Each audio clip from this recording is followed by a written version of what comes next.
He's the pioneer, fool, of YouTube. One of the OGs. We got Eric Supereeego joining us today. The first time I ever came across your channel was Cholos Bailando Cumbia.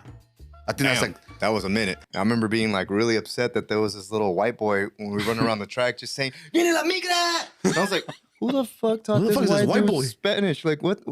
I was heavily influenced by like Jim Carrey and like the Will Smiths back then, not the one that's slapping people now. You know, even being Mexican, bro, like you didn't see that a lot. It was lonely, bro. I'm gonna be honest. Like, luckily I had my boy like Tim, PD Flow, and everybody else. But like, I was doing something that I felt not a lot of other people knew about. Because find something you love and you'll never work a day in your life. And I remember thinking like, what does that mean? You know what the fuck? Yeah. And it wasn't until I got to that point I was like, oh, I love this shit.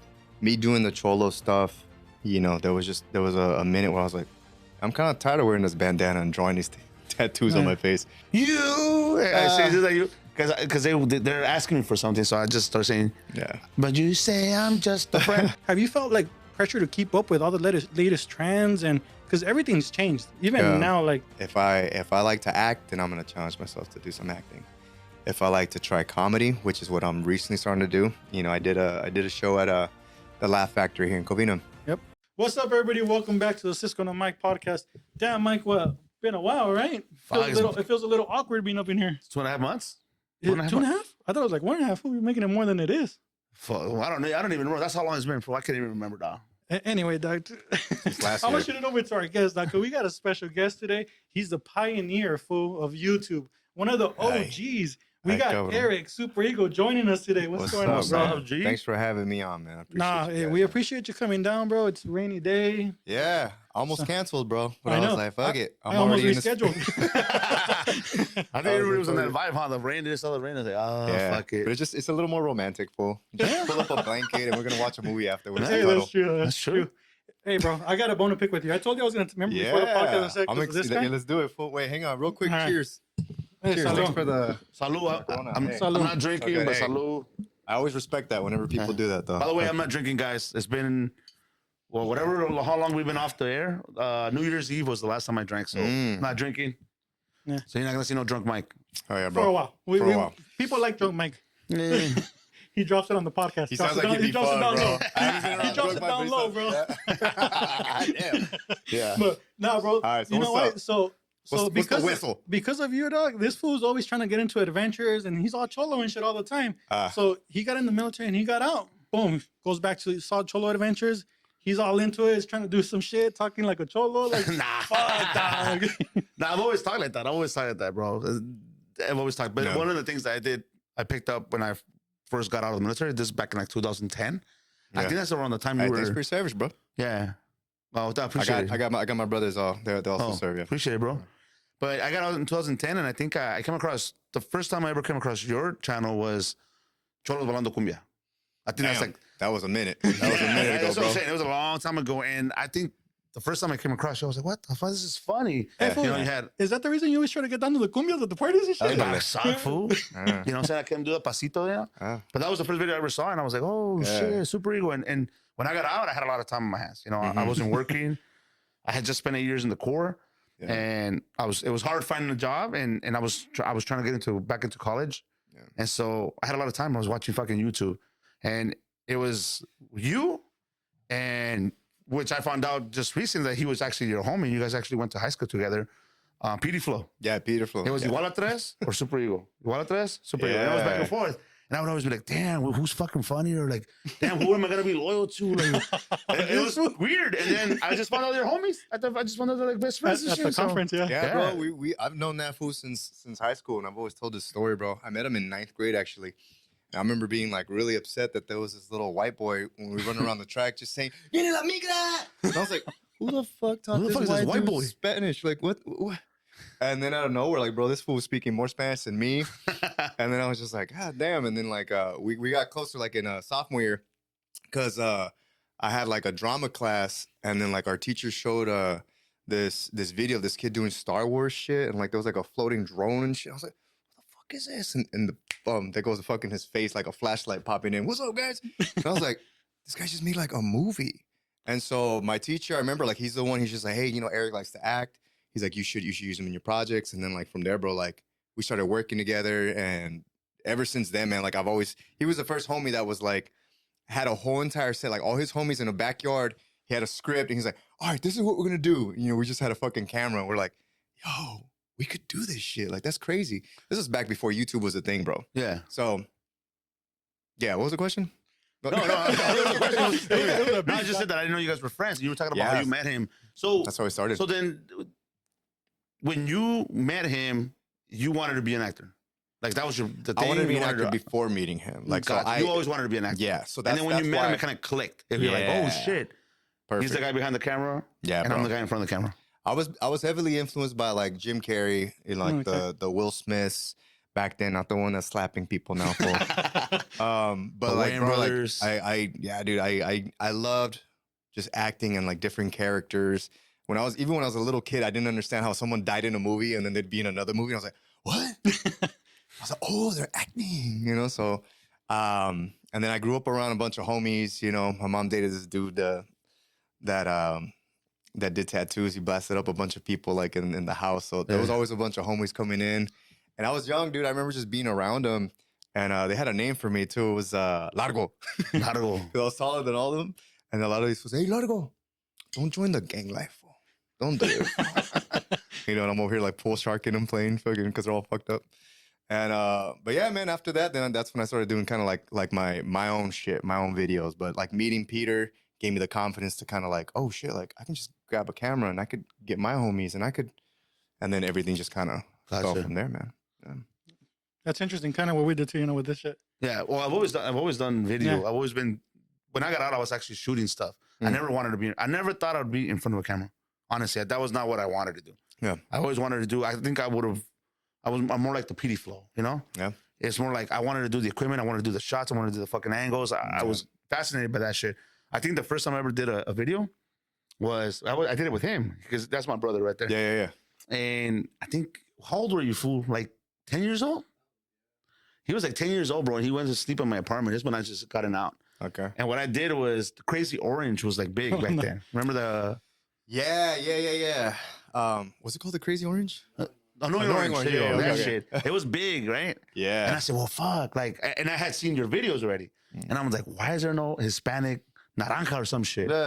So I said, fuck it. What I'm going to do is I'm going to rip the video, one of the videos, and I'm going to cut scenes, and I'm going to fucking dub it in Spanish. Yeah. And I'm going to make my own take. That's funny. And I had this motherfucker do some of the voices. Hilarious, fool. I called it La Naranja Mamona. Yeah. La Naranja Mamona. And is it up online right now? Or? It's somewhere online. I don't know if I never went viral.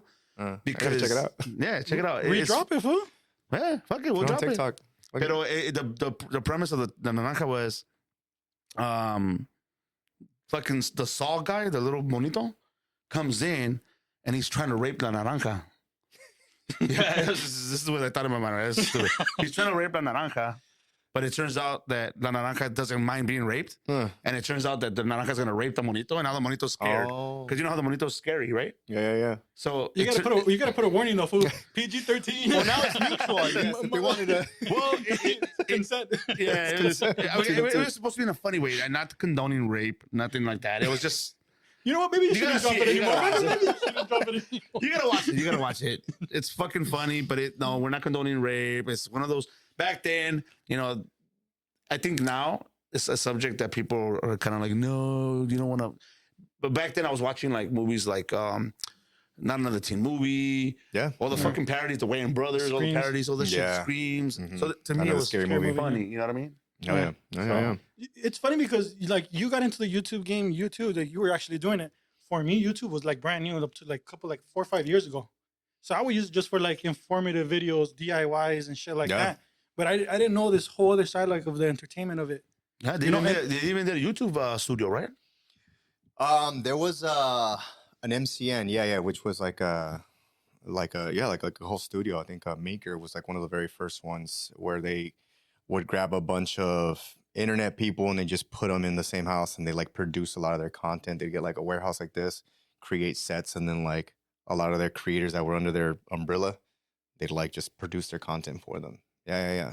Have you posted any of your older videos prior to going viral? Posted Like some of your beginning works, some of the stuff that you and like Katie worked on. repost it? Like your pre-YouTube days. Yeah. No. I mean, there's definitely been some like videos that I see because right now I go on TikTok, and if I search some of my stuff or stuff that like I get tagged on, I'm like, oh shit, like someone will pull up the cumbia video, right? Yeah. And then they'll just put their own title on it, and they'll be like, oh, new video next week, and I'm like, hey, motherfucker, this is my video. Like, you know? And this shit will like pop off, you know. So I'm like, okay, cool. So sometimes I do think that way. I'm like kind of like, okay, let me see if I could put this back up online. Yeah. And then people they fuck with it because right now people they're on TikTok and they're on like the IG real stuff. Yeah.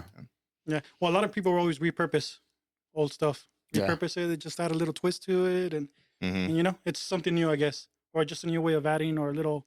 Or they do that Stitch shit now too. What is it? Where they put their face and they talk about the video. Yeah. Stitching coming. That shit's taking off, huh? Really? Mm-hmm. Yeah. Kind of like fucking reviewing shit. Not necessarily. Like the biggest thing I've seen right now is where, especially right now, because you know how it is right now, the fucking climate of people saying one thing and saying another. One person saying something and then someone else will come in and be like, actually, this video is wrong or blah, blah, blah. Yeah. Oh, that's like overanalyzing everything. Yeah, exactly. But what it is, it's like a video will pop up on your feed, and say if it's like, I'll give you an example. Say if it's some food guru guy that's coming out like, why are you eating this? This has red 40. This has, and then like a doctor will pop in, just like, this guy doesn't know what the fuck he's talking about. And then he just goes into articles and like actual like detail as to why the guy's like, lying, or just trying to create clout for himself. Gotcha. So that naranja shit, dog, someone's going to pop up and be like, actually, this is not really consent. Right? And just pop up with shit. Yeah. Well, how did it feel like being part of the early days when YouTube was barely popping off, and, even being Mexican, bro, like you didn't see that a lot. It was lonely, bro. I'm gonna be honest. Like, luckily I had my boy like Tim, PD Flow, and everybody else. But like, I was doing something that I felt not a lot of other people knew about, because think about the people that were popping off back then. It was like a lot of like these white kids or like Asian kids. Like my boy Tim was like popping, and so how I really I noticed it was I'd go to like playlists, or I'd go to like the VidCons, and I'd show up and it was just like a bunch of little white kids here. Like I don't know, like, oh shit, like am I more like in a niche? Like, okay, cool, got it. And from that moment on, I was just kind of like, okay, there wasn't a lot of like Hispanic creators like me, bro. So like, I was like, well, fuck it. I mean, I'm just keep doing whatever it is. But I knew like in the future, it was gonna go that way, And I think at the very beginning, like, I don't know, everybody had like their little laptops, and then smartphones were kind of still coming in or being developed. So now that there's more smartphones and shit, like, the views definitely picked up, and now there's a lot more Hispanic creators, which is like, oh, dope. Okay, it's good to see like some more brown faces. But then it's like, fuck, it's too many motherfuckers. No, but I think you're established, bro. I think, everybody knows who's some of the OGs of the, at least in the Latino, the Chicano or the Mexican community or whatever, they know. Which is great. But I think I know where you're going with that. And I think it's awesome to walk around with certain people and be like, oh, bro, the pioneer, or oh, this is a legend. But I think sometimes if there's new foods coming up, they're kind of like they're gonna be like living a little bit in like a like, oh, okay, like, oh, you trying to be like Supereeego? Or like I get tagged on like, say, Food's Gone Wild stuff. Yeah. And I hate that they put this. A lot of times people will push some shit like, it's like, oh, Supereego's the original Food's Gone Wild. But I'm like, hey, yo, chill. Like it's all good, bro. Like, so it's kind of like haterism between the like always, right? But because there's comparisons, and other people are like, they try to be kind of respectful about it, like, giving you your roses, but at the same time, other content creators don't want to be compared. Yeah, I'm like, oh, so you're just like that other podcast. You're gonna be like, well, fuck that podcast. Exactly. Yeah. It goes back to mentality right there, bro. Like, to be honest, like if someone would compare us, I'd be like, all right, cool. Like that's cool. Like at least something comes to mind and shit. It's better than nothing coming to mind, right? I mean, if they don't compare you to anybody, it's like true. Like literally, but that comes from maturity. Like the way you're thinking, like not other people are mature that way. That's true. You know what I mean? I feel like other people can just kind of hear something, but it can slowly like a little seed start growing. A little insecurity, a little defensive. Yeah, that's the biggest thing right now. I think that's going on with everybody and shit. Yeah. Like even now, like it's fucking contagious as fuck. Sometimes. And it's a fight to the top, bro. It's like who's number one right now? If you think of like, Latino creators today, I'm sure there's a few people that can pop in, And if other people feel like, oh, someone else is kind of closing in, then they look at that like, hey man, that's my spot. And the same thing happened with a lot of like Hispanic comedians, actors back then. And you know, what do they say? Another Mexican's worst enemy is another Mexican. Another Mexican, not a Latino. You know. Yeah. So. Yeah, and a lot of communities or a lot of people in the industry have talked about it because we've had them on here. Yeah. Oh yeah. Yeah. We've had a couple of people, but they, you know, everybody says that it's changing, and it is good. It is slowly changing with people and comedians and even content creators too. Yeah. You see more music too. You see collaborations and everywhere. It's got to go that way. It's got to be something where you are comfortable enough with who you are, and then seeing the differences with you and another creator, and just being like, at the end of the day, bro, I'm like, damn, I'm happy for that fucking creator. I'm happy for like specific people that are popping off, because like I said, at the beginning, it just felt kind of lonely for me, but also just to see other people and being like legit seeing their talent and seeing them come up. You're like, yeah, they fucking deserve it, dude. Yeah. You know, and I think that's the mentality we need to kind of work on more towards. Now you started with a big crew, huh? Like was that all your friends from high school?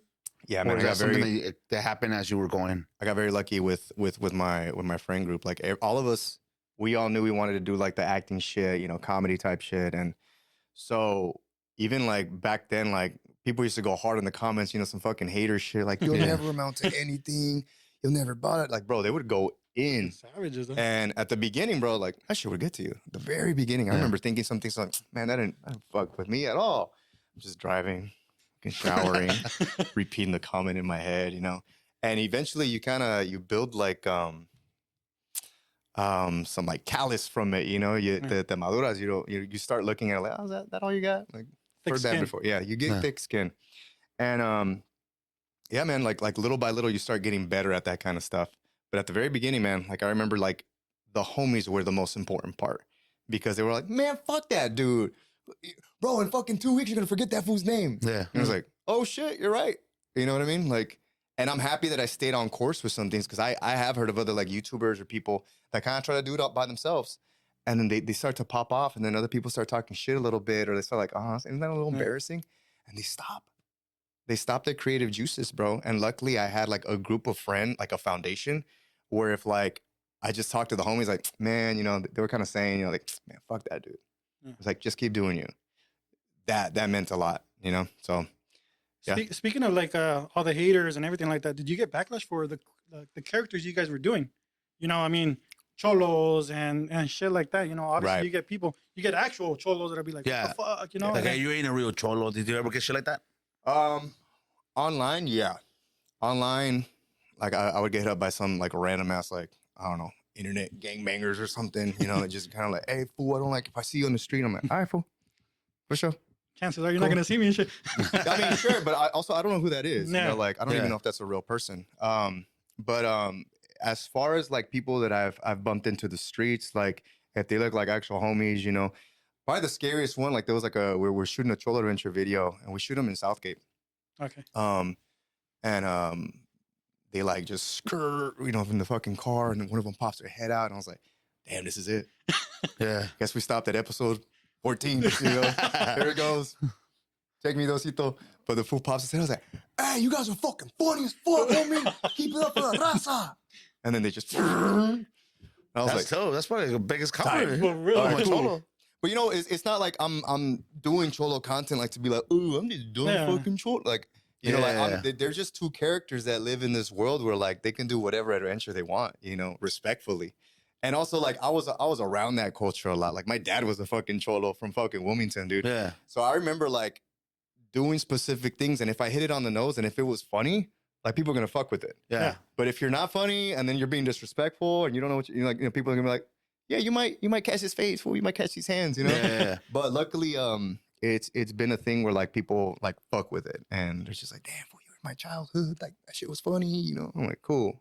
All right, then we did what we wanted to do, which was entertain. Yeah, I think that's the reason why I fucked with you, because you were doing your own Cholo adventures. No. There's a line, fool. Like he said, he was doing the Cholo shit without. There's a disrespectful way of doing it, and then there's a respectful way of doing it where it's funny. And as long as you don't cross that line, I think any homie that's really like mature, we were talking about maturity earlier, they're gonna say, man, he's just fucking doing something funny that's it's putting his name out there. He's doing whatever the fuck he's doing. It ain't hurting anybody. You know what I'm saying? It's that and the fact that nothing's funnier than our fucking past experiences and shit. and shit that is true. You know what I'm saying? Like some of the shit you're throwing out there, it's fucking true, and that's what makes it fucking hilarious. It's like, fuck, I can relate to that shit. You know what I mean? So that's the fucking hilarious part. I don't think that's disrespectful. I think that's just like you said. It goes back to certain people taking it a certain way, being defensive. There was other videos that I'd do. It's like, you know, you're Mexican if was like a very popular thing that me and my boy would do. And I remember a lot of people like, damn, bro, you're taking us back. You know, we're moving forward and you're taking us back all these steps, you know, and you're doing it as a cholo. Like, bro, what the fuck? And blah. And I'm like, bro, like you just got no sense of humor. Like I that's it. Like if you don't fuck with it, then move on, cabrón. Like it's not you don't fuck with it. Yeah. But that was what's funny about that? What's up? I started watching that shit when I was a young kid. I hadn't even had kids. And I was in my early 20s. And it's fucking, I'm like, fuck, my mom used to do that. My dad used to do that. Never did I ever think I would do this one. And now my kids watch your episodes, especially the Mexicans.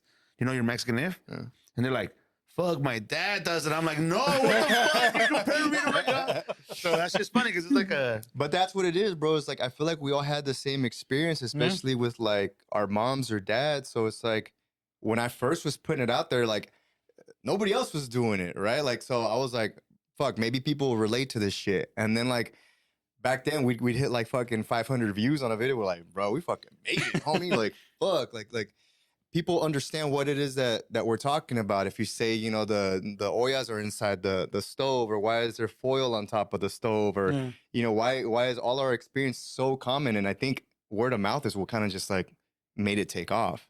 And it was those same videos were like, oh, why you guys got to be making fun of us? But I'm like, bro, what am I? I'm just I'm showing my life. Yeah. And then everybody else commenting, you know, is saying that, oh shit, this is my mom. You know, like why do we still have the plastics on the TV? You know, like exactly. There's little things like that, like detail, and it's just it's like cultural, bro, and we feel connected. And people don't know me, like, but because of that video, like they feel like they do, and I feel the same way. Like I'm like, oh shit, so you too. Yeah, exactly. You know?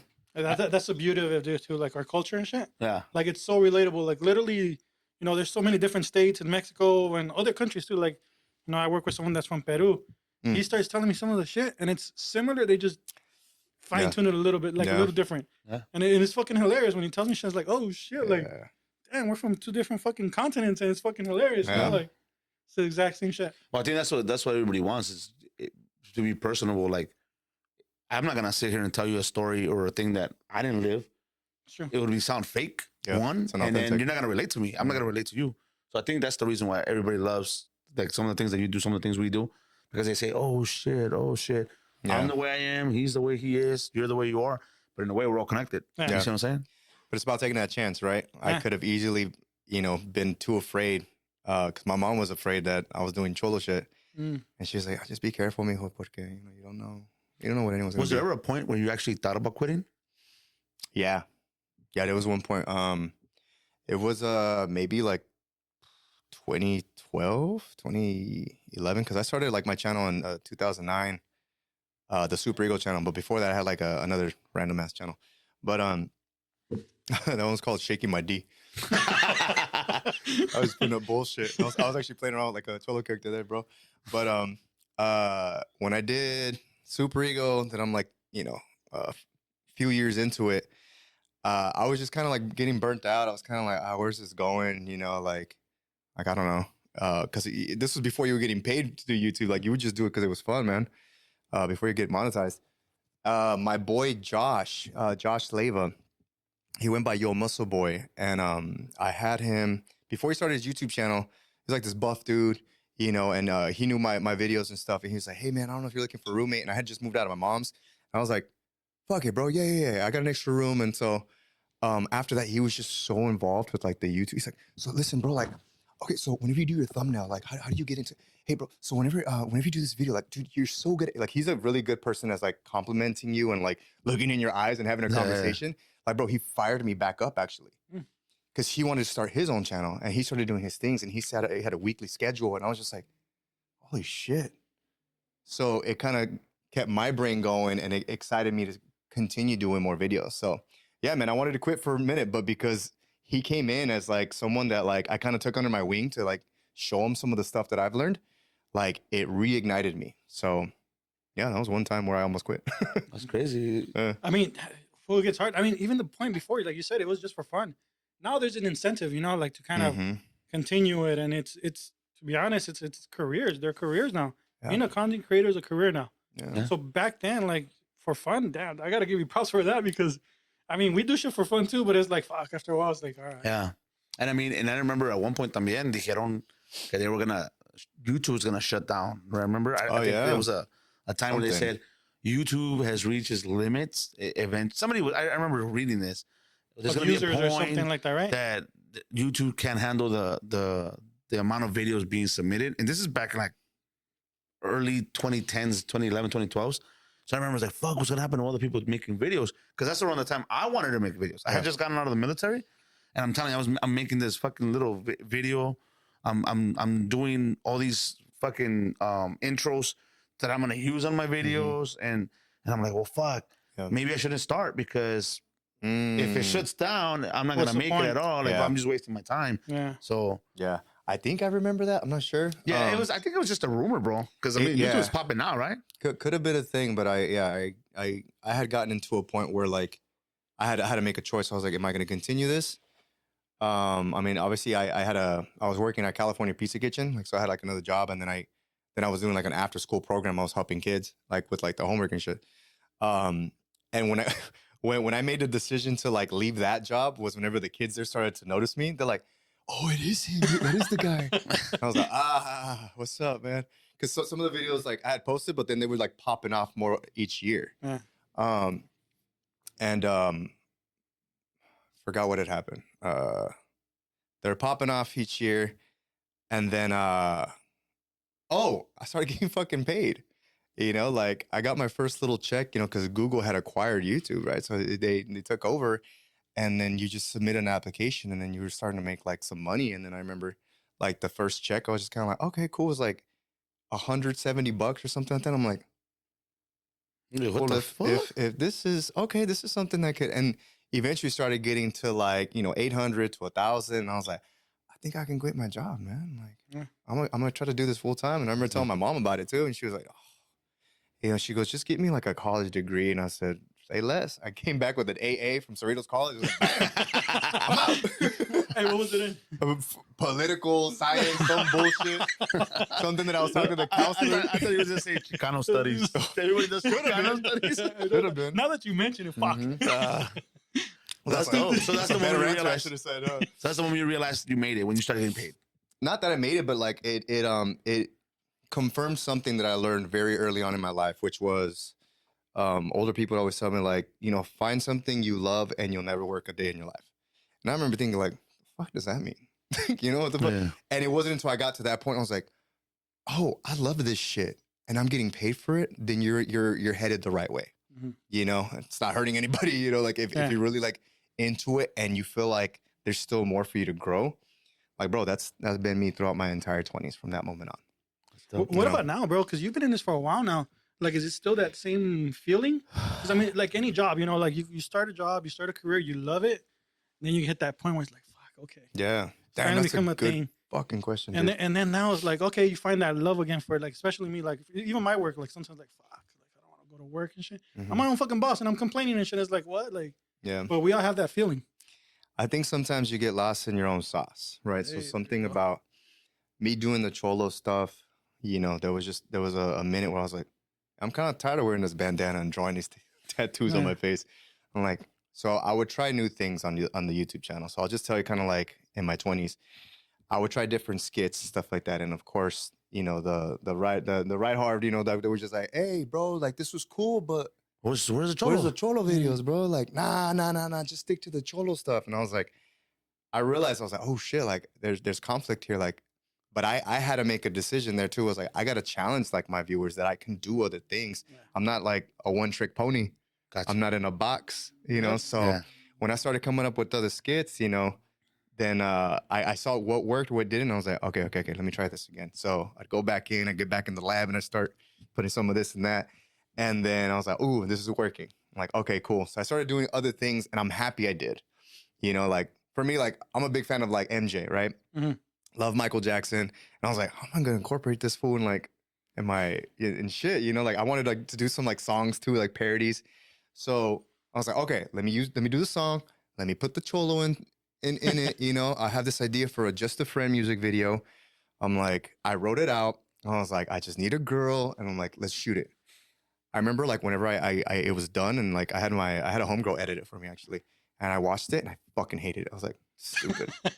You hated the music, the video? I hated everything. I was like, it's done. Like this is gonna be dumb. Like what am I doing? Thinking that I'm like a rap artist? I'm not, because I don't like rap like that, or you know. But I was like, fuck it, let's just upload it.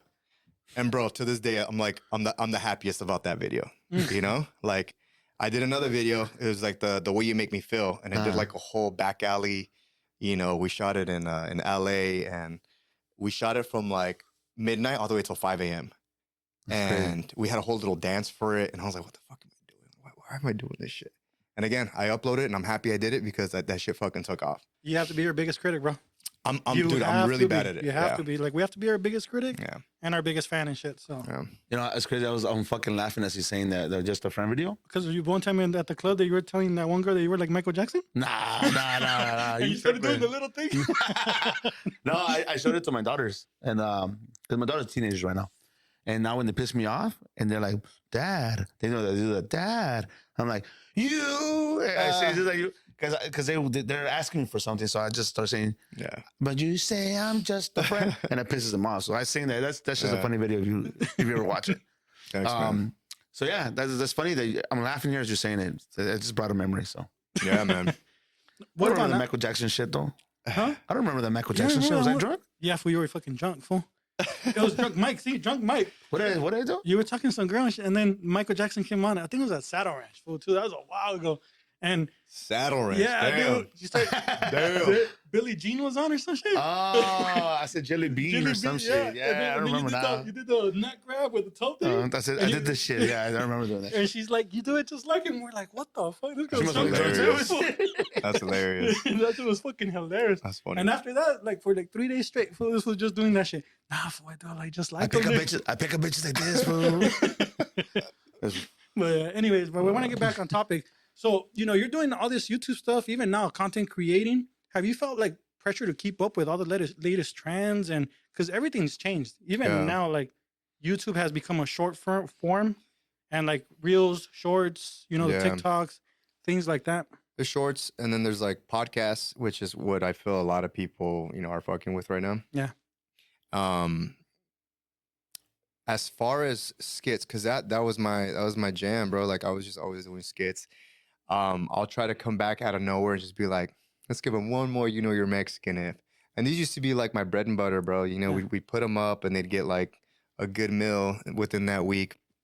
And now, bro, like doing the skit stuff, I have people kind of commenting like, oh, damn, the nostalgia. I forgot you had a page, bro. Like, you know, the videos will hit like maybe 100K, you know, and I was just like, damn, what a difference. A lot of it came from like, you know, me, like I have a family now, like I have kids, you know, I have twins. So it's like, that kind of kept me busy. But as far as keeping up with the skits, I feel like it's just like, it doesn't happen anymore. I don't think there's like a lot of people really watching skits. Yeah. So trying to keep up with it, I just go to IG Reels. You know, I try to do like common things there. You know, like I've gotten into food stuff. Speaking of which, chili oils, which I recently put my face on, which is a fun backstory. I've been working with a homie named Alberto Portillo. Very funny guy. He always has some crazy ideas, great ideas. And then one time he pitches to me. He's like, hey man, you know, what if you did like more of your cholo, but like he's like a housewife and bro, immediately like I was like, yes. It's like, you got a homegirl? I'm like, yeah. So we started getting together. We'd write it like. He's just like a mandilon, you know, but like a proud mandilon. Like, fuck yeah, this is my life and I love it. And so, yeah, bro, we just had a bunch of fun with that. And they started like taking off on TikTok and on Instagram, you know, doing millions of views there. And so I was like, okay, short form, cool. So anyways, but back to Chilios, we actually ended up meeting another guy. And so I have a gift for you guys. Let me just give it to you guys real quick. So, yeah, I don't know if you guys want to open it. You know, you want to grab it? I'll grab it. I have the earphones in. Cool. So, guys, we got a gift from Supereeego. And yes, it is a reused bag. So You know, you're Mexican. I'm gonna need that back. Hold on. You know, you're Mexican if you reuse bags. Hey, fool, you gotta save them, dog.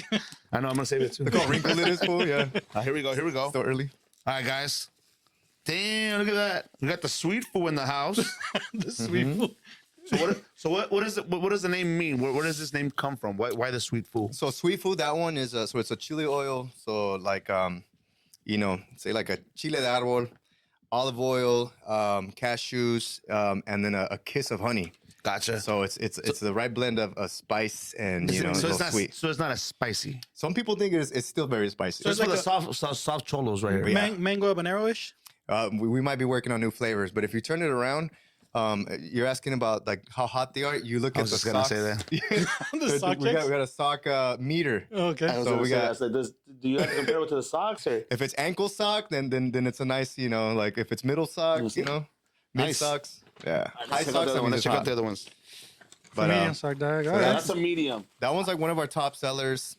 I usually go for medium or less. I can't do it. Yeah. I start crying when All I right, do let's Ándale. it. talk. What inspired you to actually be like, fuck it, let's go out there and do it? Yes. Because you talked about your boy Josh, right? He started his own kind of Oh drink- yeah, drink El as También, well, yeah, so- man. He's got a really cool hydration drink. So we got the OG food. Yeah, OG full. This is also medium. Yeah, so that's more of a medium, and then the other one in the bag is called the down is full, and that's the spiciest. Let me see. I That's know the which one one. I'm with taking socks back. way This is, up probably high. this is probably the one I'm gonna stay away from. I'll take that one for sure. Yeah, because this one is probably gonna fuck me up. You know, if I eat any strong chile, al baño, cabrón. I understand. No, so also a good detox. No, you're welcome. And this one has like a fucking fiery high sock, fool. Yeah, There you go, That's what it dog. tells you. But anyways, hey, thank you, carnal. of Appreciate course, you, bro. bro. Enjoy. Thanks, bro. Es Appreciate bruta. that. Put it on Check it your out. chicken, your sopa, your menudo, your pozole. So where Anything, can bro. people get this? They can get it at thehousefood.com. Thehousefood, Thehousefood.com. And yeah, we're always doing a bunch of like deals, discounts, you know. But yeah, thehousefood.com is also on Instagram. And so we shoot a lot of the house cholo character, right? Because he's doing shit for his queen. And so he makes a chile de aceite, and you know, like he starts pouring it on the tacos for her. And so we were like, yeah, this is a no-brainer. Let's put the face on it, put the That's cholo right. face. He's got a teardrop. The teardrop is a chile de árbol on it. If you look at it. And you got the aprons on there too, because Oh, you wear that in yeah, your we got the videos. apron. How Friends. come that teardrop's all crooked and shit? Yeah. It's a chile. I didn't know it was chile. But the way it came about, man, is like so I'm shooting with Alberto, and he's got a neighbor homie that kind of would show up and would help us shoot these videos.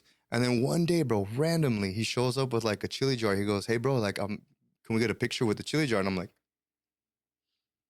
it's got my face on it. Oh, Yeah. shit. And it was just like, "Yo, why has this got my face on it, bro?"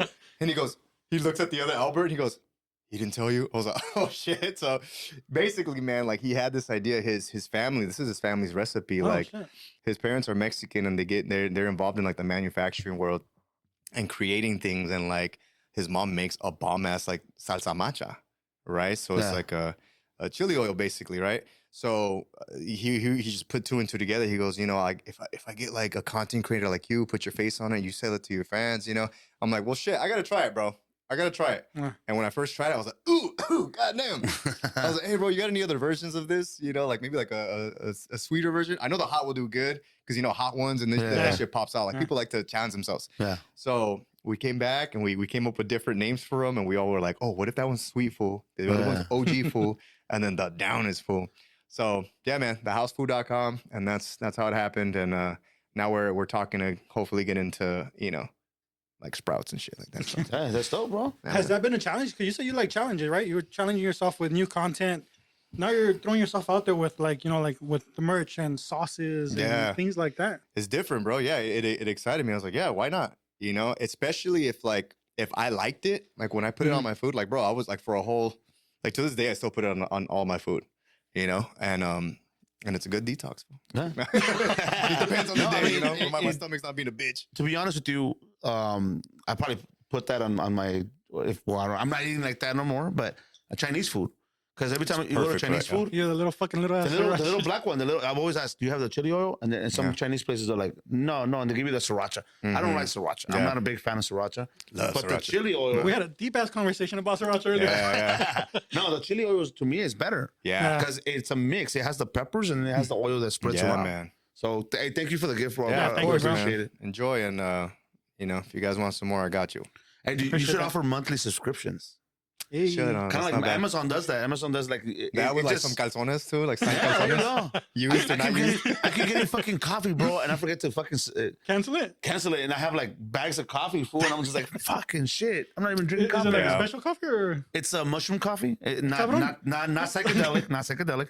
So mushroom coffee. The reason I started doing mushroom coffee, is because regular coffee bloats you, and not only that, Gotcha. I get fucking heartburn. So regular coffee does that, and mushroom Interesting. coffee does not. Let me ask you this: what kind of milk do you put in your coffee, or did you? I didn't put milk; it's just water based, and No, but before that made you. Did you get, use like, any type of heartburn? milk, or no, I always used water, right? And then Well, I don't know. Fool. no? But you mean like creamer, like after your Creamery, cafecito's okay, so done, like I creamer used or to milk.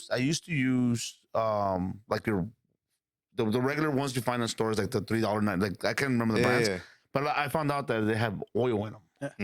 So a lot of them have oil and olive oil. So I start going with the actual natural, the ones that have dairy. And I think the one I use right now is, I can't remember, it's a little blue bottle out of carton. It's like Almond milk? I think so. Yeah, I think it's like $8 or something. It's expensive Yeah. compared to what I used to pay because I used to be cheap.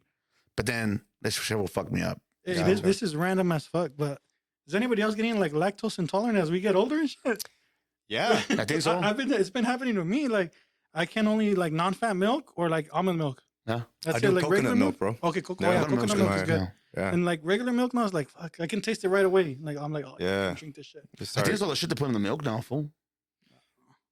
I mean, we've talked about this in the past. Yeah. The food that we eat now, fool, if it says natural, it's not even natural. I mean, I got stories, dog. You know I can't talk about them, but I got stories. But anyways, I want to get back to this because this is actually a good concept because when you were talking about like the house food, you know, I started thinking like, fuck, why didn't anybody think about this shit? Because you think about it, like the Real Housewives of every fucking city exists now, right? The show, Yeah. and it's like there was never any like the house husband and shit, you know. So you kind of took that and made it his own thing and shit. So that was pretty dope. Yeah. Anyway, that was just my thought on that. Yeah. That was definitely. I mean, it's exciting to get into that world. You're talking about challenges and to just kind of be like, oh, I mean, shit. If there's a time to start doing any type of product, like the time might be now. And when I was first teasing this, people were like, oh hell yeah, bro, you're coming out with the pomade. That's tight.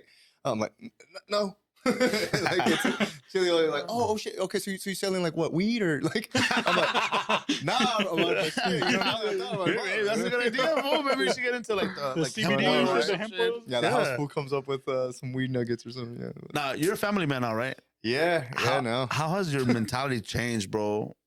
All this years being, you know, prior to you being married, because I know you recently got married, right? So Yeah. congrats. Yeah, in October. Yeah, thanks. How has your mentality changed, like with the creating process, and now that you have two twins and you're seeing them grow? What can people expect of Supereeego? Yeah. Papi Supereeego, right? Because Yeah. you're a dad. Not even that. Like do you ask yourself when you're gonna create something, like, is this something that I would want my kids to be able to watch or not? I mean, yes and no. Clearly, something I've always said to even like other people that had come up and they're just like, oh, I'm a big fan and my kid's watching. I'm like, I'm sorry for the foul language, you know, sorry, you know, like don't listen to that. But now that I have kids, you know, like I feel like more of a sense of responsibility. Like I think the one thing that happens when you have kids is you almost force yourself to mature and you start to think of like their little lives and how your actions are gonna affect them, or the way you talk and think is gonna be that voice inside their head. And so you know, like I didn't have my dad like in my life for too much. Like my dad got deported, so he's in Michoacan. But yeah, I remember like growing up, and that's why I tell you guys about like the solid foundation I have with my friends. Like they were a lot of like the voice inside my head, you know. So that's where I built a lot of my confidence. And so now being in charge of two little mocosos and thinking like, I want to make sure they have everything, and well, everything as far as the right tools to be great men, you know. And that doesn't mean I do everything for them. That means that I need to let them fall down and scrape themselves a little bit and get back up and figure it out. But I'm gonna be here along the way to kind of teach them those lessons, things that I can, right? Yeah. So getting back to your question, it's like I feel just the responsibility as like damn, I need to change this about myself, or damn, I need to be a little more attentive to this. I need to like not be on my phone, you know. Like there's little things that like I'm constantly thinking like that were more selfish back then, where it's like, damn, it's not about me anymore. It's like it's about putting them, and this is legacy, you know, pushing forward.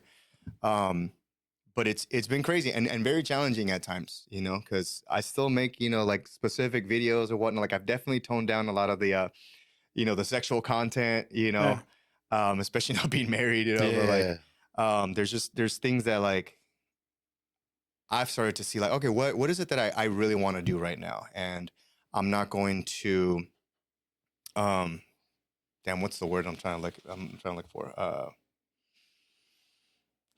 Go backwards, I guess, into my new way of thinking now, you know. So there's just a lot of shit that yeah, like it's constantly changing, because before I make a decision now, I think of my kids. Yeah. I think like, oh, okay, how's this gonna affect them? Yeah. You know, even like I have anger issues, right? Like I feel like a lot of guys can relate to that period. Like we can kick something, we can cuss a storm, blah, blah. But whenever I see the little faces, I'm just kind of like, I gotta watch my actions, man. You know, so as far as work goes and everything else, like, you know, I want to make sure they can go in full confidence thinking like, oh yeah, I want to be like my dad, you know, but not be like, oh, I ended up like my dad. Yeah. You know what I mean? So I want to make them proud, whatever that means. And I'm pretty sure you are, bro, because to be honest with you, and, you know, not to get all mushy, but you've been an inspiration for not just young adults when we were young too, you know, like we're all about the same age, but even younger. No, we're 29. But, you know, like, how many have you had to drink? Still here. You know, you've been an inspiration for like to young adults like us at the time, and then to young kids, and even now, bro. Like you said, that kids are watching you, your kids are watching you, you know. So even people, when we ask the question on Instagram, like, what's one thing, they're like, how does it feel? One person asked, how does it feel to know that you're an inspiration to a bunch of kids, Mexican kids? Yeah. Damn, that's crazy. I don't know if anyone's ever put it that way. It feels great, but at the same time, it's like if only they knew like what little confidence or like little things that like I struggled with a lot of the times, you know, kind of just as I got older, like not having like my father figure. But like I winged it a lot of the times, man. I did fake a lot of confidence a lot of the times until I finally like got there, and it was just kind of like, oh damn. Like and the reason I can say that or I see it is because I watch myself in older videos, and then I see it. I'm like, oh damn.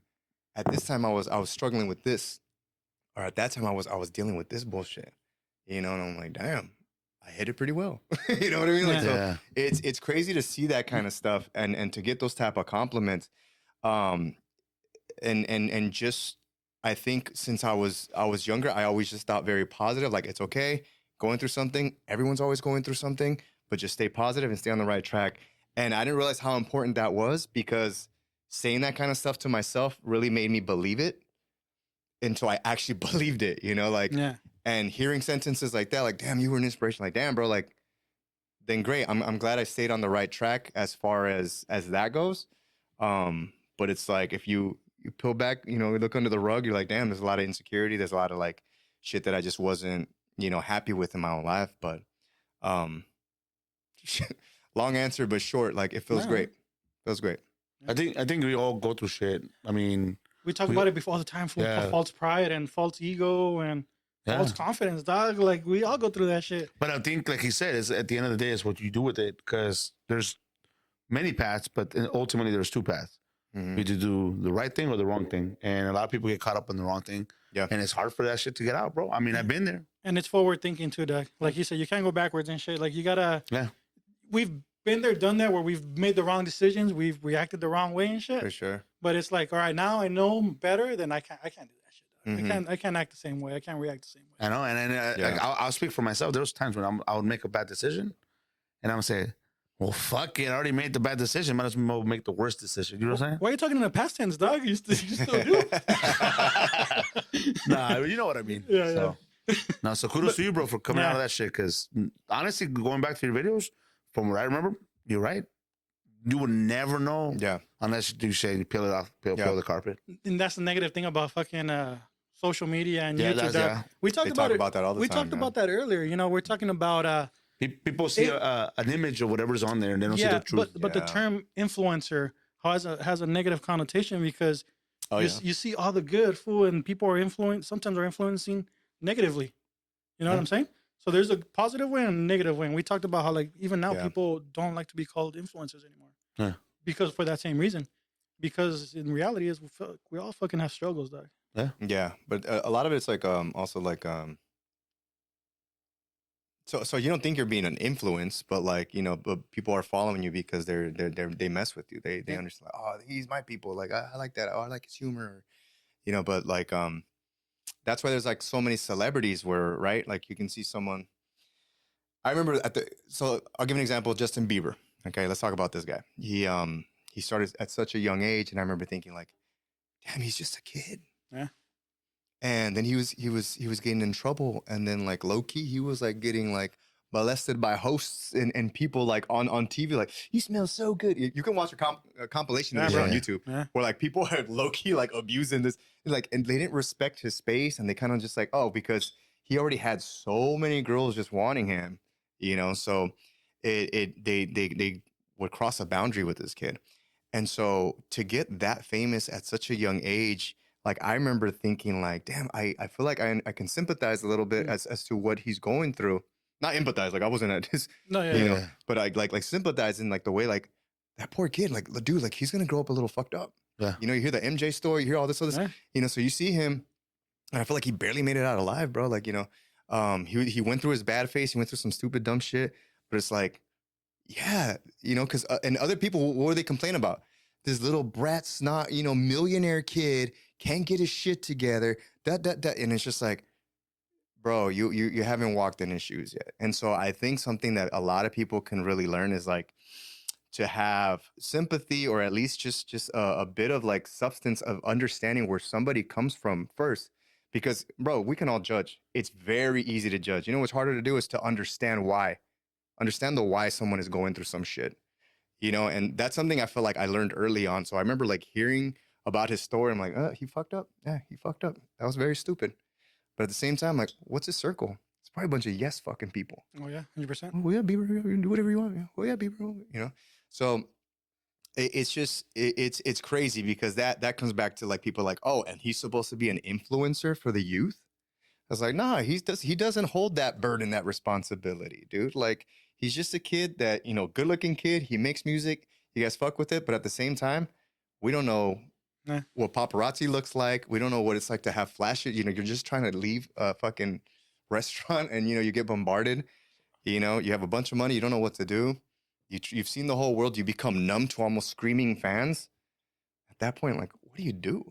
Yeah. What do people say? You have everything, though. Yeah. But do you? What about your peace? Yeah. Fakeness all around you. Pure fake people. And I don't know. I think it was Charles Barkley, dog. I don't know if you guys ever heard this thing where he said, they asked him, "Oh, how does it feel to be a role model?" He's like, "I ain't a fucking role model." He's like, "I don't want to be a role model. I'm just a basketball player." Yeah. And it's like, dog. Because if you think about it, even though you're not trying to, but fuck. But again, it comes down to not social media, because society, society expects of people, especially when you're in a place of power or in a place of where everybody you're being seen by a lot of people. But you're right, bro. You said social media. People now see you on social media, and that's why today they're just like, I want to be like him. Yeah. Does that happen to you too? Now, like we're talking about social media, and everybody feels like they know you, right? Because of your skits, because of your, like Mexicans, Yeah. And it's like, do they feel like, oh shit, I know him, or like when they come up to you, do they cross boundaries? Like it's like, all right. It's funny because like 10 things popped in my head. Which one do I talk about? Like the cholos that pulled up and shit. Nah, that one's always cool. But it's like, there's been certain people where like, obviously they're gonna find something that's relatable with like the shit that I post out and blah blah. Like, oh, you're like my people, I know you. But there's certain people that I feel like can just be a little awkward sometimes with standing in front of you or don't know like about personal space or there was damn, which one do I talk about? There was like say I had a homie that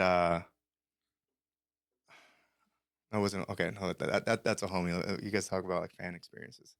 Let's say recently I did a meet and greet somewhere, and then a fan came up and they were just like, they acted like they didn't know me at first, right? They kind of walked up like this, like, wait a minute, are you? And like, I'm doing an impression.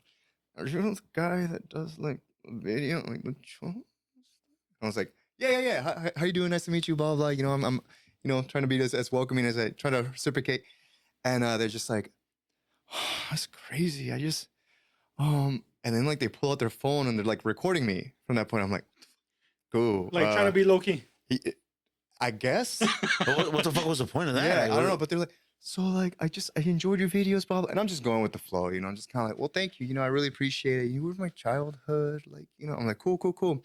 And it was like this event we did, and this person was kind of hung out the entire day, kind of just right there. And I didn't say anything. I wasn't like, hey, can you, Bob, can you move? You know, like someone else actually ended up coming. I was like, nice to meet you. I kind of, move it up, keep it going. But then like I turn around and be like, you're still there. Oh, I'm still here. Like, all right. But I was gonna be rude. I was gonna be like, luckily I at the time or wherever it was, I had like a homie that was being like security. So it's just kind of like you get that eye with like your security kind of homie. He's kind of like, you're good. I got you. So that was a weird encounter. We all got that security homie and shit. It's usually the biggest fool and shit. That's crazy, dog. He thought he was your homie.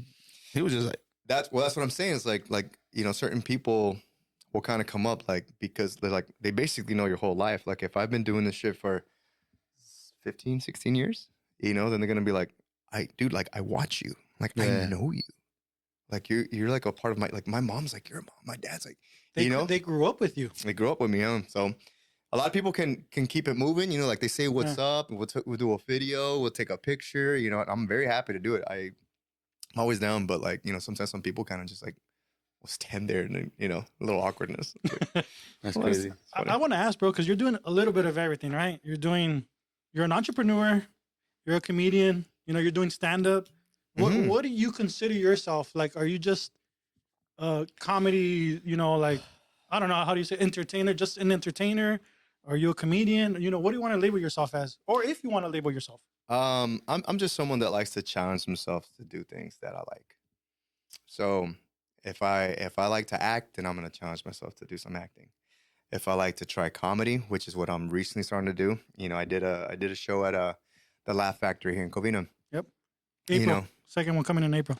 Yeah. I got a list of them coming up in the month of April. So stay tuned. I'll be posting on my Instagram at Supereeego. And so that's something, dude, that like I've always wanted to challenge myself because I make comedic videos for a living. Like, can I just go up on stage with just a microphone in front of people and then make jokes? I don't know. We're gonna find out. So there's things that I feel like I understand how to communicate with people, how to talk with people on a podcast, how to, keep it entertaining, how to tell good stories. So that already, with my years of like building my confidence has just been like another like scary thing to do. And it's just kind of like, fuck it, let's go for it.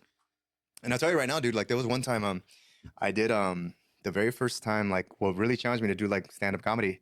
I did my boy Tim's roast. He did like a 10-year anniversary roast at the YouTube space.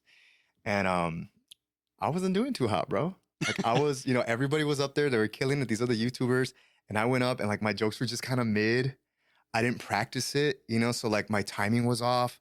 I may have said some stuff that was like just offensive. And I was like, damn, all right, guys, I'm gonna just get off. And like, I remember like that feeling, bro, of getting off the stage and everybody kind of like, it's tough, huh? Yeah. And I was like, damn, but it ate at me, dude. And like, I was like, either I can cry about it or I can try it again. And I tried it again. And the first one I did was in Pico, F26. They do like the food vendors and then like they have a stage over. And I remember one of the somebody there like hit me up and he was like, hey, bro, big fan of your videos, but like, is there any way I can get you on my show? Like, I got stand-up comedians, people just doing stuff. My bad, we put you on the flyer, bro. I was like, what the fuck? I was like, and then after about a week, it's bro. Like, hey, bro, everybody just everyone's putting my face on there. What the fuck? And like after a week, he was like, hey, can we meet up, bro? Like I was like, I want to do something with you. And I'm like, cool, for sure. And so he goes, hey, again, sorry about the flyer, bro. Like I'll have him remove it. And I had a moment where I was like, leave it. Because I wrote some shit. And it was very scary for me again because I remember like the first time being on stage and thinking like, nah, bro, you weren't funny. And that's me talking to myself, right? But I kind of just picked up on some things. I watched a lot of like some of my favorite like things to watch is actually stand up. You know, like I love Bill Burr, I love Chappelle, Eddie Murphy's like old shit. Like, so I remember thinking like, all right, what it is like you gotta have some substance up there. You gotta like relate to people the same way you did with your videos. You can't just be like, so a fox goes into a bar and fuck, like no, like you gotta just be natural. You gotta talk to the people. And once I like kind of figured that out and started like doing it a little more, I was like, okay, my confidence picked up. And even to this day, like I've also learned that like Chappelle has gotten booed, like back in 2017, I think was like the last time he got booed. Other people will get booed still, like, but what do? They just kind of, fuck that crowd. Yeah. I'm going back up again, Yeah. And I think that's the mentality you need to have in life. Is like sometimes people, sometimes it's not your night. Sometimes people don't fuck with you and you got to be like, fuck that. And so my favorite thing as to what I'm doing right now is constantly challenging myself to things because life is short. And why the fuck not? Yeah, true. And it's actually a rite of passage, bro, because we've had on like Richard Villa, Alfred Robles. Oh, funny guys. Jerry Garcia, all comedians and shit. And they always say, the first time, and these are their words, and it's funny because they all say the same thing. Yeah. I ate a dick. That's literally what they say. And that's the terminology for the first time they go on stage and they bomb. He's like, that's the rite of passage. You have to go on stage, fucking eat a dick, and then get it out of the way. Get it out of the way and then go back. He's like, what's crazy is that like every single one of those guys, what they've done is they go, I can either quit right now or try again tomorrow. Yep. Exactly. And just to stop to think like how lucky it is that I get to try again tomorrow too. Yeah, man. How we talked about you just recently got married. You have you incorporated your wife and your kids in any of your stuff? I try not to do too much. Gotcha. But yeah, they've been in a couple things. My wife and I, we started a podcast, and then we kind of like maybe 4 or 5 episodes in, we kind of put a pause on it because that time that we were recording, which is actually when Andy would come by, the homie Andy, he'd come by and he'd help shoot it for us and edit it. But at that time was like our nap time with like the kids, that was their nap time. So after we were done with the podcast, the kids were waking up and we were just kind of like drained. And like, that was like a good 2 hours, maybe an hour and a half when they would nap, where it was like, me and my wife would just have like a moment to like relax, breathe, I get some work done, because a lot of times like I work upstairs in like my office and, she'll be in charge of the kids and whatnot. So, gotcha. But, a lot of times like, since I work from home, like she, I can hear some screams and I'm like, coming, But yeah, during that that hour and a half to 2 hours, man, was just so key. And so we kind of were like, all right, let's put a pause on it for now. And we kind of just haven't picked it up since. But okay.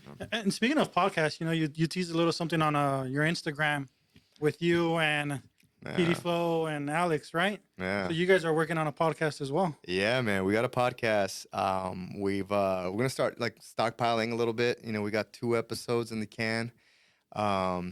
We're talking about when we shoot next, but yeah, it's called the Homies Assemble Podcast. The Homies Assemble Podcast, and I can already fucking imagine how it's gonna be because I know PD Flow likes to do all the special effects. Yeah, so I can already we got a little intro that I told them about, so just wait for it. Then. Okay. Yeah, you're gonna have to wait for it. Now. All right. Yeah, I got the insights for you.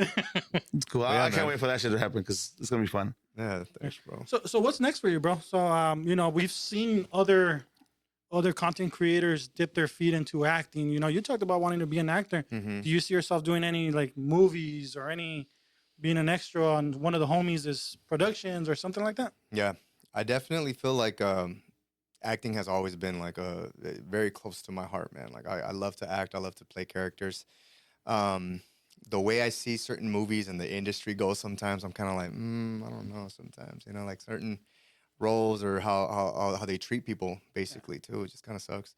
But I definitely want to have funding more for like my own stories, my own films, my own things that I want to do. I've been a part of like a lot of different like pilots, actually. Like I just shot one last year. I've shot for maybe like 4 or 5 pilots. Oh, sure. Where I was like almost like a lead or like a secondary, but they don't come out. So a lot of times like that's how the game goes. You go out there and they get funding for like a show or a movie, and then they pitch it to different networks. Yeah, and then either gets picked up or not. You know, I was on Netflix for a little bit. I did a movie called Mono. And I played like this little bully character. It was back in the day. Jake Paul was in it. I remember meeting that dude, you know, and this was before he like really, really blew up, but he was like more of the Viner days. I remember meeting him and he was just like, what part do you have? And, you know, back when he had like his hair a little though. And I was just like, oh, I'm playing this character named Moose. He goes, what the fuck? I read for that part. And I was like, and like the way he sounds is actually how I sounded. Like, during but I think they wanted like a Hispanic creator for it. But like when I auditioned for it, you know, it felt good. I did a whole series called Single by 30, and it's on YouTube Red. You can actually watch it right now on YouTube. Okay. And it was like a kind of a entrepreneurial character that does like different apps. But he's like a super like kind of like player kind of character, but it ends up like, you know, falling for a girl. And so I was the like co-star. Like my co-star was Harry Shum Jr. Very popular guy. He was in a vampire. Damn, I forgot what it's called, but it's actually like it was followed really big. And yeah, so I was a part of that for a little bit, you know. And I think people were like, "Hey, isn't that the Cholo guy? Like, hey, that guy looks like the Cholo guy from Cholo Adventures. Like, what is he doing here with an entrepreneur and shit? Yeah, with no socks on, his little panty loafers, and you know, because I was a different character. But yeah, dude, like I love it, man. I love to act. I love to put on different, you know, hats, and I definitely see it in the future. You know, I just, you know, I need to sell these chili oils, make $1 billion, and then create my own money and my own studio one day. Who would you like to work with? Like who, like big in the industry? Jim Carrey. I love Steve Carell. I think he's great. The Office is one of the It's one of the all-time best shows ever, dude. It's top 2. I have never seen The Office past like 1-2 episodes. I would change that immediately. Exactly. No. The first season I think is what loses a lot of people at the very beginning. I haven't gotten past the first season. Because it's a dry comedy, but then you realize like these guys are just really good fucking actors, bro. They're so funny. Like Steve Carell is just I like Steve Carell. He's fucking funny. yeah, funny dude. So yeah, I'd give it another pass. You know, especially when you get a season 2, like it gets. Okay. And what they did really good with that show is that the characters are so well developed. Yes. And whenever you see a show where characters are so well developed, you can start imagining them in different situations, and you're like, I know how that person's gonna act.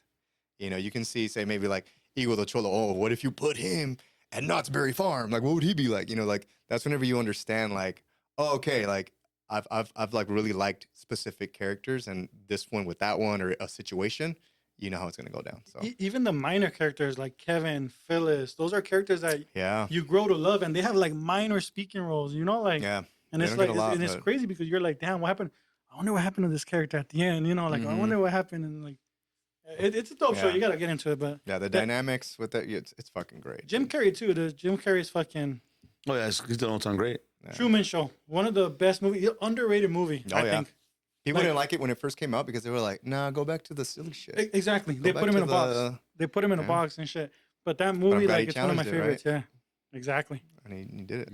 Yeah, ready to move on to No Manches? Let's go. All right, you want to start it off? You had a horrible day with the traffic, and you want to start it, or you want me to go? Because I got something with traffic too. Well, I guess I'll go first. No Manches, like I think we Californians, we need to learn how to drive in the rain, dog. Yeah, you know. Vale madre, güey, empieza a chispear y todos empiezan a paniquear. They're driving like this and shit. I had a fool cut me off, and then he flips me off today. So I was coming from picking up the soft boxes and shit, and it's a green arrow to turn left. All right, it's fucking raining, and I'm turning. A car just turned in front of me, and I'm fucking turning left, but he turns in front of me in putiza. He doesn't even stop, and I honk at him, and he stops, and he goes. And I'm like, fuck you back, dude. He flashes something. I don't know what he flashed. He flashed like I thought it was a badge or some shit. He was like, he had the laser pointer dog trying to get down. No, he had it like this. And he was driving in a regular vehicle, like not a marked car, you know, not a fucking police car. It was like a truck. And he fucking took out something and he stopped. He pulled over to the side. So I'm thinking like, you know, kind of like the Cholo thing where you're like, see his Cholo Adventures, dog. It always goes back to his I'm not gonna make it. And these fools are gonna be like, where the fuck is this fool? And they don't even know that I'm dead on the freeway because some fool just shot me because of road rage. So I literally 5 year ago, 10 year ago, Mike would have fucking pulled over too. Because we're throwing chingazos, you know what I'm saying? Yeah. 39-year-old Mike. Wait, shit, I'm saying my age. 39. Yes, fuckers, I'm 39. I said, fuck that. I said, this Cisco's gonna get mad at me. What the fuck just happened? Supereeego is waiting for me. I gotta get back to my kids. I just passed by him. I flipped him off, and I thought he was gonna chase me. He didn't. But I was wondering what the fuck he flashed. So no manches. Learn how to drive, guys. You know, if you're gonna cut me off, don't flip me off. Fucking let me flip you off. But that's my no manches. No manches. I will go to mine because mine's kind of similar. So that was probably you who fucking cut me off, huh? There's some food driving. You have a truck, fool. Nah. So I was coming back, right? I went to go after work. I went home real quick and showered and changed. So I'm coming over here, and something similar. So, but I don't think it had to do with the rain. So the light was green to turn left. So I was turning left, and some car just takes the red light, super slow motion too. I'm like, what the fuck? So I stopped like in the middle of the road. I'm like, what the fuck? I'm like, I honk, and he's like, I have my emergencies on. Can't you see? I was like, the fuck does that have to do with taking the red light? Like, what does that matter? Like, you have your emergencies on. Like, what does it matter? The light's red and shit. Maybe he has an emergency. That's emergency lights for a reason, fool. Driving 5-10 miles an hour. That's true. Like, it's like he recognized you and he was starstruck, fool. Did you get a picture? Hey, yeah. Picture, dog. He was following you right behind and shit. So to me, I was like, what the fuck? Like, no manches. Like, I don't know. Maybe I'm being over, like, you know, being a dick. Maybe he did have an emergency with his car. I don't know. I don't know. If he's driving slow, I don't think he had an emergency. I'm fucking speeding if I have an emergency. Yeah, because it seemed like he was just slowing down to make sure no car was coming. You know what I'm saying? Yeah. So, but it's like after he just continued, I was like, what the fuck? Like, did that shit just already happen? Anyway, that's my it has been crazy with driving in California. Like, I think it's the fucking lights, bro. Yeah. Because a lot of times, at least where I'm at in the area that I'm in, those past couple weeks, or at least month, the lights are always flashing red. So I don't know if they're working on the grid or they're working on the street lights, but it's getting to the point where it's like annoying. Like, fuck, are you guys working on something and you guys gonna fix it? And then everybody's trying to get to places, you know, it's like especially the fucking freeways, fool. They take like 10 years to finish a fucking freeway, like an extra line. That Ontario fucking place, that area. The new. I remember I hadn't even joined the military. They were still working on that shit. That was 2003. You know what's a trip to that? Right? They're talking about like accidents here and shit. Like, you know, I'm doing work in Wisconsin, right? So they don't have a lot of lights. They have roundabouts. Oh shit! But you don't see accidents and shit. Like, I hate roundabouts, fool. I know, for me too and shit. I just did one this morning. Probably went to Moreno Valley to pick something up, and there's one right there off the freeway by the 60. Yeah. It's on the roundabout. Turn right on Redlands, and I'm like, I hate these motherfuckers. It reminds me of going to Tijuana. Yeah, I hate these motherfuckers, dog. You go the wrong way, you're on the one way. Scary, bro. Yeah, it's trippy, fool. Yeah, but it's like there's no accidents, and it's like, I don't know, maybe. It's California, dog. We're always on the run. Man. Really, I would always say the opposite. Like, I know on PCH, you know that circle that they have over there down too. You go down Lakewood, and bro, there's one right there too where it just kind of starts to like, you know. And I know a lot, I've seen an accident there before, and I hear a lot of accidents happen there too. So anytime like I'm there, I might get super focused on you know, start checking all the rear view mirrors and shit, because you know sometimes it'd be some kid's first time out here. You know, they just got their permit, you know, their license, so. It's just California, dog. We're always on the go, dog. We're in a hurry. We're always in a hurry. Yeah, that's true. There's no manches for us. Anyway, bro, what's your no manches? I mean, since we're talking about cars and shit, for me, I hate people tailgating me, bro. I fucking hate it, dude. I'm the type of person where like if you're close up on my shit, I'm in the far left lane already. I'm doing like maybe 75, sometimes 80, 82. You know, I'm ready for a ticket. Yeah. But, you know, I feel like if you're not doing at least 80, you know, scoot your ass over. But, you know, I'll be up on there, and then someone's still like up on my ass. I'll just move out of the way. Go off your way. But I feel like whenever people still do that, and then they're just right there next to you.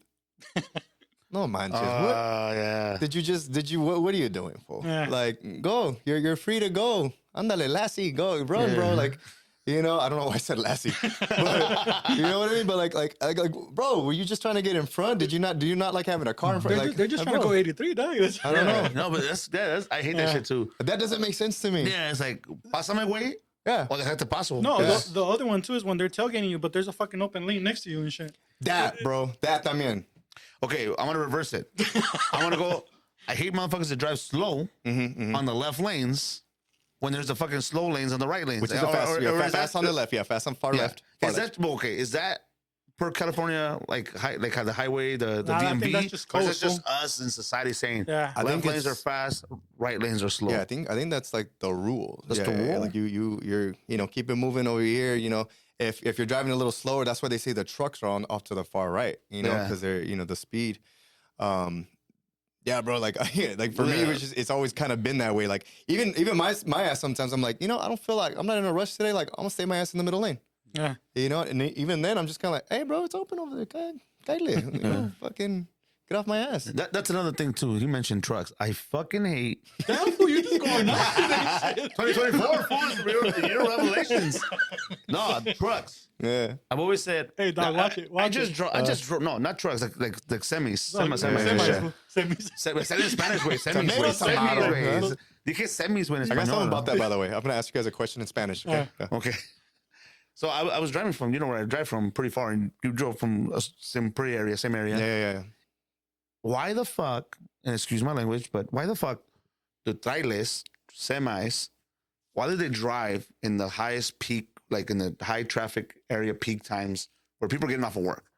I think there should be a law that says truck drivers or people that are exporting shit from this time to this time, chingale, way, dale, 80, 100 miles an hour in the freeway. Yeah. And we, regular drivers, would be aware of that so that if we go in and there's traffic, no estamos llorando.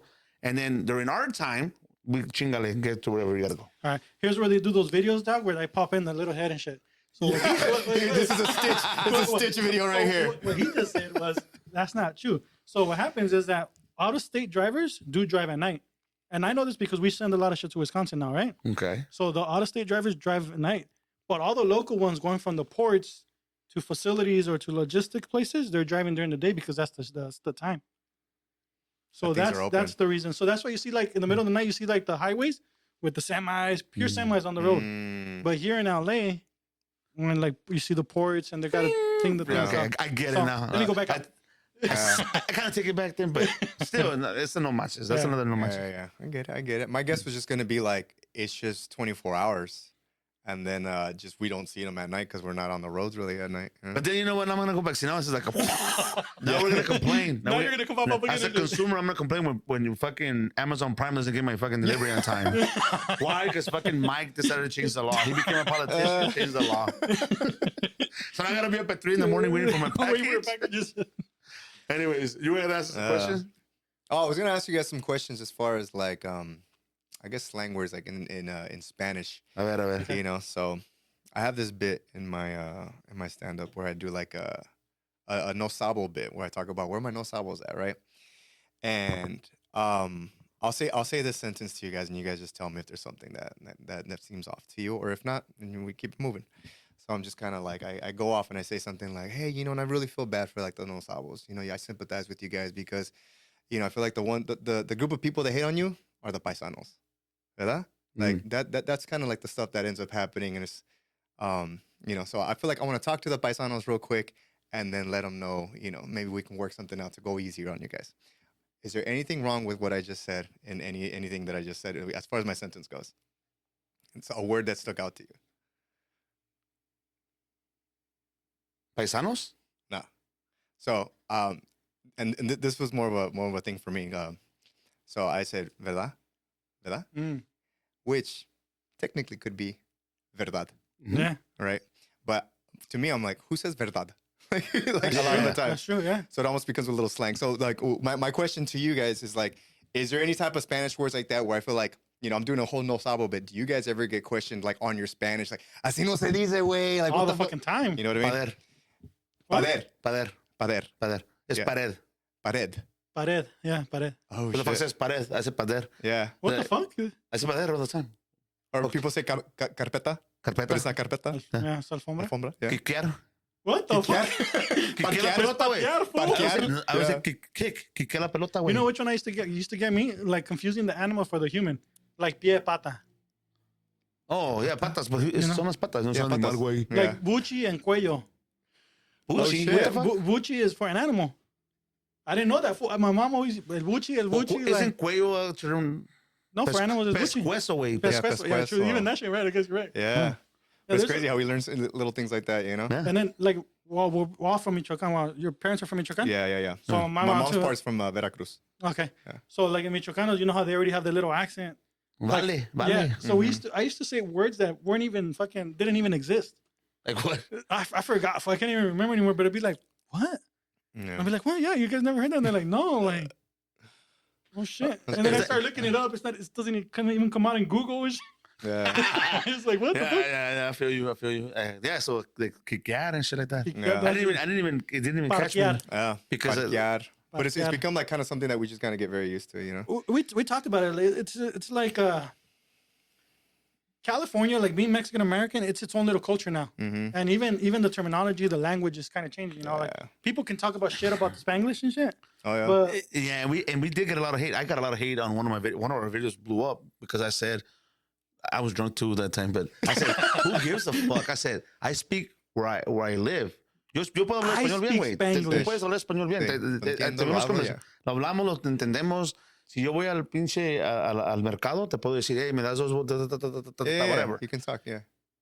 Obviamente que no lo voy a hablar como ciertas personas que vienen de México. Oh, bro. O de España, o de Perú, o de fucking Venezuela. Todos tienen sus ways of speaking. I get it. There's the correct, like, educated form of speaking Spanish. I don't know that.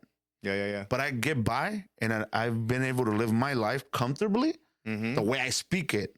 Yeah. And we got a lot of fucking haters, bro, that said, well, why don't you take the time to learn it? Yeah. Because, again, I live fucking comfortably, and it has gotten me by to where I don't. Like, if I go to you, like with the correct terminology, you're going to look at me like, what the fuck is this for talking about? But why do you think that is? Why do you think people like stress so much about it to like almost, is it a moment of kind of like, I'm smarter than you? yeah, You know, I think so. I think that's what it is. because to be honest with you, like, you know, like I don't think my Spanish is bad. Like I don't have like the accent or nothing. Like when I'm in Mexico, they think I'm Mexican. You know, and I even tell people when I start talking English in Mexico, like we're on vacation or whatever, they'll be like, oh, eres de Estados Unidos. I'm like, sí. What? And they're like, A mí siempre me dicen, eres del norte. Eres del norte. oh, they say that, but like, you know, like in Sí, soy in other del cities- norte, yo. Del norte, I guess. And I'm not gonna throw certain cities, but when you go to like the more educated, the bigger towns, you start getting people talking proper, and they'll look at you like. So it goes back to anything. It's like here, someone that's not educated is gonna get looked at funny, you know, just because of the way we talk and shit. We say fool, we say dog, and it's like. But that's not. I guess that's not what I'm saying. It's like I will never. If I okay, and then this is not talking shit about nobody, but here's some shit. Fuck that. We don't talk shit, dog. No, okay. So I think there's companies, and I'm not gonna mention companies or organizations or whatever you want to call them, especially in the service industry, that should reevaluate who they hire for certain positions. Why? Okay. Because no mames, there's a way to speak. Like I have my side hustle. I sell things. Okay. Yeah. Yo te voy a tratar de vender algo. No te lo voy a vender. No te voy a decir, hey, wait, you want to buy this? Are you gonna buy something from me? You're more likely. Well, not. maybe he would. Dog. Depends. Hey, you want to buy this? Well, he comes up to me with this. Yeah, I might buy it. But, I'm just like, bro. hey, Holmes, This want shit to buy has a this kick shit? to it, huh? No, but you know what I mean. Like, if somebody comes at you a certain way, you're not gonna be enticed to be like, you're like, no, come and you're hustling me or whatever the fuck. And especially if it's like a customer service, like when you call and they're like, you're trying to get help, and they're like, what food will you need? Or even not, you're not. I'm just saying it because the cholo shit. Right. But it could be like. I'm not bad, fool. I'm remembering your brother, fool. Yes, I'm talking to my brother. I love my brother to death. He'd be perfect for your fucking skits because you don't need to. That's how he speaks. Okay? Hit him up. I always say this story, and this motherfucker was going to UEI or UTI or some shit. That's an infection. That's an infection. Fool. He was going to one of the Cholo universities. You know what I'm talking about? Where you get your certificate. ITT Tech or something like that. No, ITT Tech is pretty high tech. Okay. He was doing computer shit. He's a smart guy. Yeah. Like he's just hey, wait, you know, so dumb, you know, homie. That's his fucking ending sentence or his ending word. So he was in computer, bro. He had just gotten out of a high school, and he was trying to get his computer fucking degree or certificate. He's very knowledgeable. He knows how to take apart computers. He just does not know how to fucking communicate with people. He's not personable. He's like, hey, you want to look at one of the computers, eh? And I'm just like, hey, wait. you're scaring them, fool. They're scared of you, fool. In their mind, you're hitting them up. Where you from? Like, here's the money. And one time I took him, he was like, I need to do this internship, fool. How do I get it? Like, where do I go? And I said, all right, there's a computer in El Monte, in El Centro del Monte, where all the paisas go. And there's a guy in there that's to fix computers. Hit him up and tell him that you're doing your hours, free labor for him. And all he has to do is monitor, make sure that you fucking get everything done accordingly. And he signs off, and they'll take that shit. That's like on-the-job training. Whoa, can you go with me, fool? I said, all right, but I'm not going to do it for you, because he had a tendency of, hey, wait, can you call this company and talk to them, dog? Because he knows they're not going to help him. So I'll be like, hey, how you doing today? You know, I'm calling, my name is Eduardo, blah, blah, blah.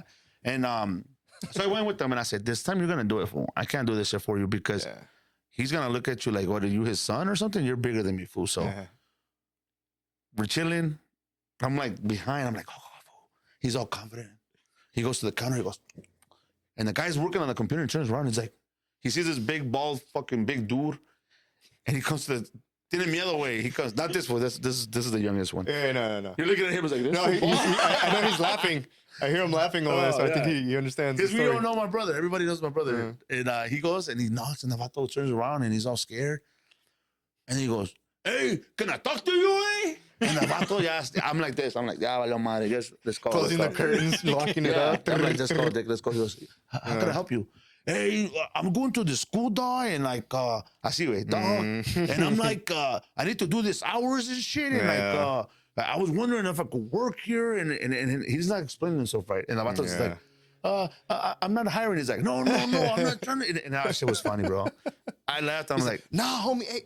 I was just fixing my shirt. So I always remember that. Like, you have to, like, the way you talk, fool.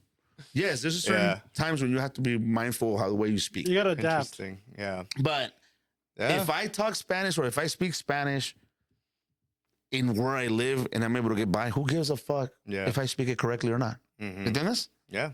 So do you think that's become normal? Like, not right now that you're thinking about it? I feel there's like, a battle. There's an internet battle going on in the last couple months, but the no sabos and the yo sabos and the fucking I we feel sabos. like a chameleon and shit.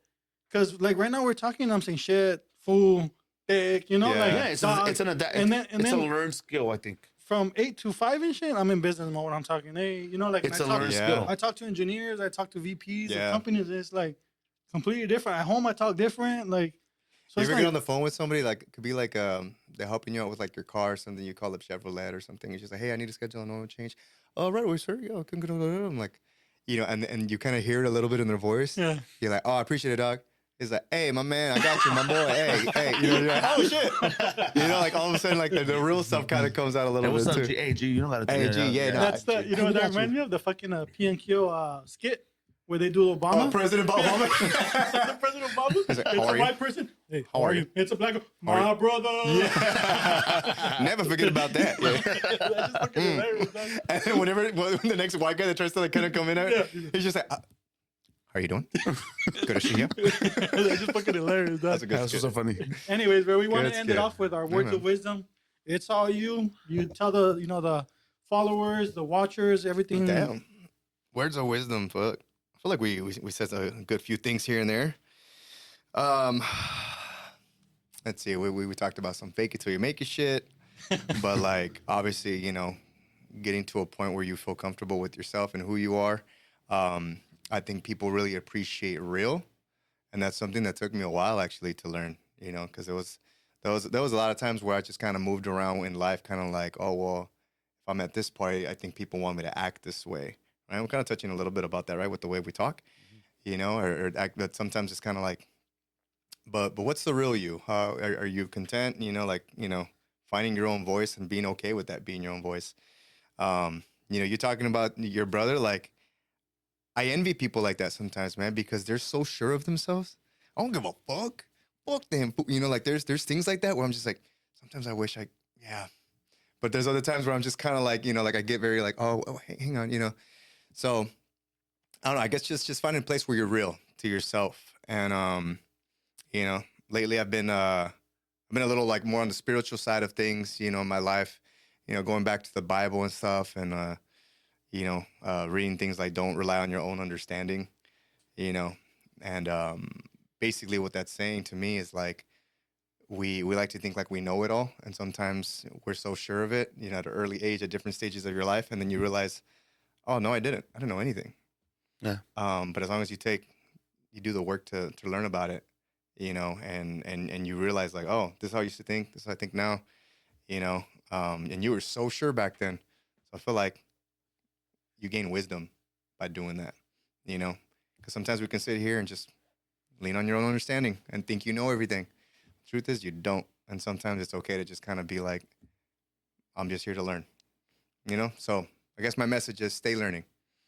Constantly stay learning. If you're in a room and you want to feel like I'm top dog, sure, fine. Maybe that goes good for you. But at some point, you have to stay learning in order to grow. If you don't, you stay stuck in the past. Well said. I think. I Well said. I think with that is growing up. I guess true wisdom is being able to admit your past mistakes or the past false sense of who you were or maybe who you were not, and letting go of that. Because you're right, we all have, that ego or that way of thinking. That was who I was, and that's who I gotta be. And sometimes it's no es así.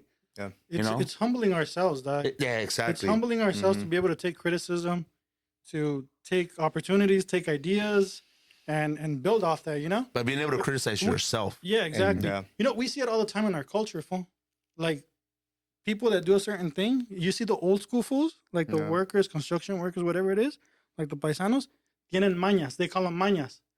Like, you see one fool trying to do it correct, and this was like, nah, fuck that. Like, I'm going to do it. This is how you do it. You know what I'm saying? Yeah. Like, even if it's like, no, this is how you do it. Like, hay maña pa todo. Yeah. And it's just humbling yourself and be like, oh, shit, I can take shit away from everybody. Yeah, absolutely. Damn, that was a really good example. Yeah, because you meet people like, you're like, ay, con tus pendejadas, cállate, no sabes todo. And then like they slowly start to see like their son or something advance in something. And, that dad has a choice to either be a hater or, or be like, no, pues lo hizo, qué bueno. Yeah. But that's like wisdom. We want to say thank you again, bro, for coming, and thank you for the gifts. Yeah, of course. Thanks for having me.